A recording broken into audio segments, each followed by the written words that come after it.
আসসালামু আলাইকুম। আমরা অনেক সময় জিমেল অ্যাকাউন্ট খোলার পরে আমরা নাম্বার অ্যাড করতে ভুলে যাবে, নাম্বার অ্যাড করি না। তো আমাদের জিমেল অ্যাকাউন্টে নাম্বারটি আছে কিনা দেখবো কীভাবে এবং কীভাবে নতুন নাম্বার অ্যাড করবো সেটাও দেখাই দিতেছি। এর জন্য তোমরা প্লে স্টোরটা ওপেন করে নিবা, আমি শর্টকাটে দেখাই দিতেছি। দেন উপরে প্রোফাইলের উপরে ক্লিক করে দিবা। এবার এখান থেকে ম্যানেজ ইওর গুগল অ্যাকাউন্ট এখানে ক্লিক করে দেবা। দেন এখান থেকে তোমরা এই যে পাশেই পেয়ে যাবা পার্সোনাল ইনফো, এখানে ক্লিক করে স্ক্রল ডাউন করে একটু নিচের দিকে চলে আসবা।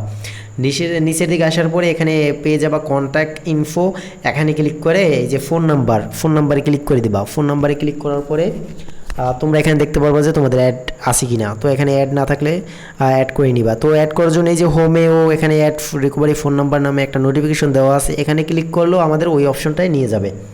তো এখানে আমরা সেট রিকভারি ইনফরমেশন, এখানে আমরা আমাদের ফোন নাম্বারটি দিয়ে দিব, কাঙ্ক্ষিত ফোন নাম্বারটি, যেই নাম্বারটির মাধ্যমে আমরা এই জিমেল অ্যাকাউন্টটি পরবর্তী সময়ে আমরা রিকভার করতে পারবো পাসওয়ার্ড ভুলে গেলেও। তো এইভাবে পরবর্তীতে তোমরা তোমাদের জিমেল অ্যাকাউন্টটিকে কিন্তু রিকভার করে নিতে পারবা।